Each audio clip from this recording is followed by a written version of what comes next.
Hi, I'm Ron DeHaas. I'm the CEO of Covenant Eyes, and this is a special edition of our ongoing live stream series. I have the pleasure of having in our offices today Jay Stringer, who is a therapist, a researcher, and an author, just about to come out with a book that is as of yet untitled.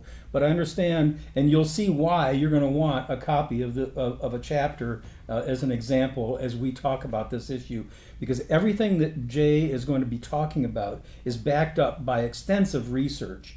And so you can email him at stringer.j@gmail.com. You can also go to his website, www.j-stringer.com. Jay. Jay, yep, thank you. And request a copy of your chapter. Sure. We only have like 10 or 15 minutes. I want to get right into the meat of it. And so the first question I have for you is, and this will get into why you're even writing the book. Sure. And that is that I heard, we just had a meeting with you, and one of the things you said was the best efforts that men and women have in trying to overcome the issue of pornography often fall flat. They fall short of a sustained result. And you said that we need a different conversation. Can you talk for a minute about that? Yeah. So it's an honor to be here. So thank you for having me. It's great to have you. Yeah. So I did some major research on basically about 3,600 respondents. And the reason why I did research was the first was really because there's a glut of information out there that already reconfirms what we already know of pornography as an issue for so many people. We know the percentages of how many people watch porn if you're male versus female. We know that 50% of our pastors are watching porn. We know that 64% of youth pastors are struggling with it, but we don't really know the why. So basically, what is driving these behaviors? And if we're not addressing the why, then in many ways we can't get to a sustained effort of freedom. And that's what I kind of began to do research for. Is in my clinical practice, I was seeing so many patterns just emerge of what people began to be involved in within pornography, within buying sex, within having an affair.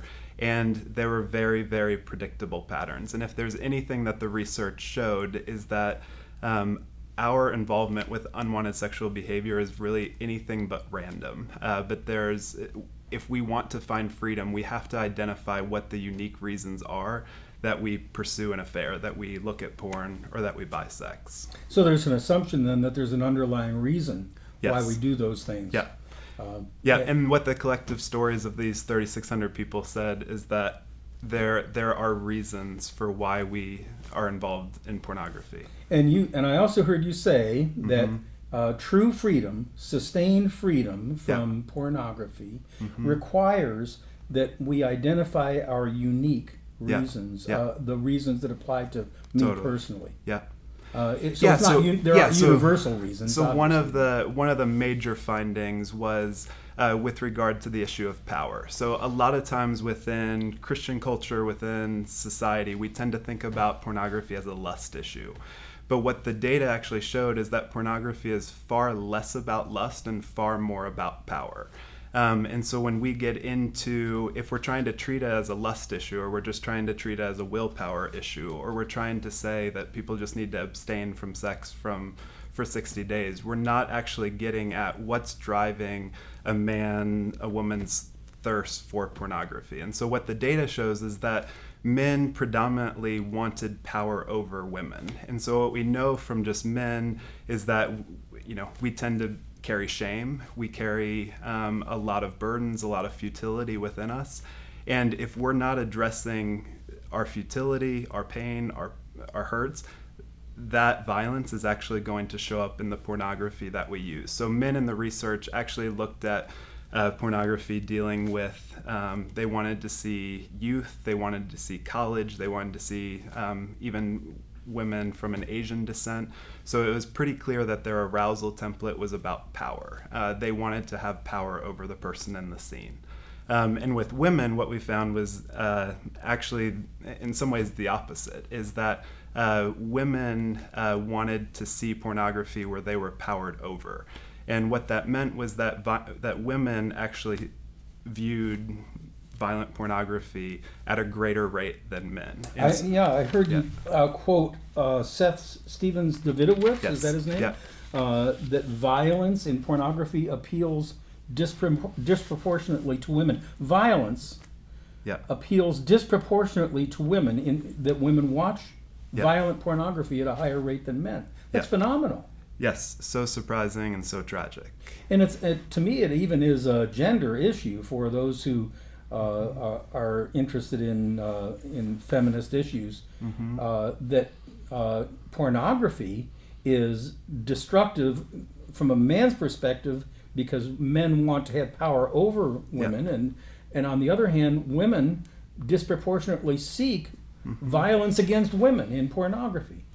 Yeah, and what the research shows is that there are actually key drivers for that type of fantasy life for women. So I think it's always this thing that we have to understand is that our sexual fantasies are a direct representation of all the unresolved stuff of our life. And so for women, if they've grown up in a very male-dominated culture where men have had a lot of power, and I think the stats are 1 out of every 3, 1 of every 4 women have known a history of sexual abuse. What we see really playing out is in some ways the reenactment of a story that has not yet been healed. And we see that with men as well. And so that's what I'm trying to kind of really invite people to, is that our struggles are not something to be ashamed of. They're not something that God is surprised by, but far more, God understands all of our sexual struggles, the porn searches that we have, as the very stage through which the work of redemption is going to be played out in our life. And so we really need to allow we need to be honest about our pornography, that men pursue violent pornography, women do as well, but what are unique reasons behind why other people need to suffer, at least in our fantasy, for what has gone on for us. So one of my favorite quotes is from a guy named Father Richard Rohr, who says that the pain that we do not transform, we transmit. Always someone else has to suffer because I don't know how to. That's what it comes down to. And so I think that, even our pornography, our failures in this area really highlight this reality of we're wounded and very broken people that really don't know how to address our wounds, but we actually pursue violence, we pursue power when we don't know how to metabolize and when we don't know how to heal. So that's where I would love to pivot the conversation away from lust, away from shame, and far more into this place of our struggles are an opportunity to really get to know our lives and to know our wounds in order to actually move to a place of healing. We're with Jay Stringer right now, and his book is designed to do just that, to move it away from the topic of just lust or just pornography itself, but look at the underlying reasons so that we can have sustained freedom from this issue of pornography by understanding our unique reasons for getting into it in the first place. I think part of that has to start at a very young age. And you also said, and this is really interesting. I guess I knew this to be true, but when you said it, really came home, and that is, at 2 years old now, 2 to 5 years old, we have kids who are playing games, and they are being stamped right now with the idea of looking at a screen and having a reward as the game plays on, a reward that even leads to a dopamine release, a buildup of dopamine, and so that where does that lead in the issue of pornography?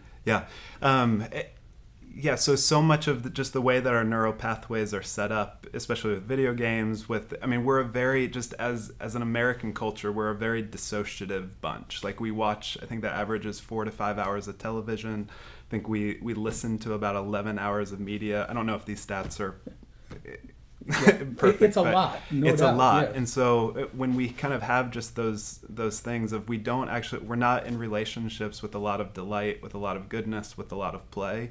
And then when you're given screen time, lots of screen time, video games where there's violence, even pornography in the video game, your neural pathways are set for dopamine, which isn't just about pleasure, but it's about motivation, it's about reward. And so if those are your initial neural pathways that are set, think of it like a template. That's your template.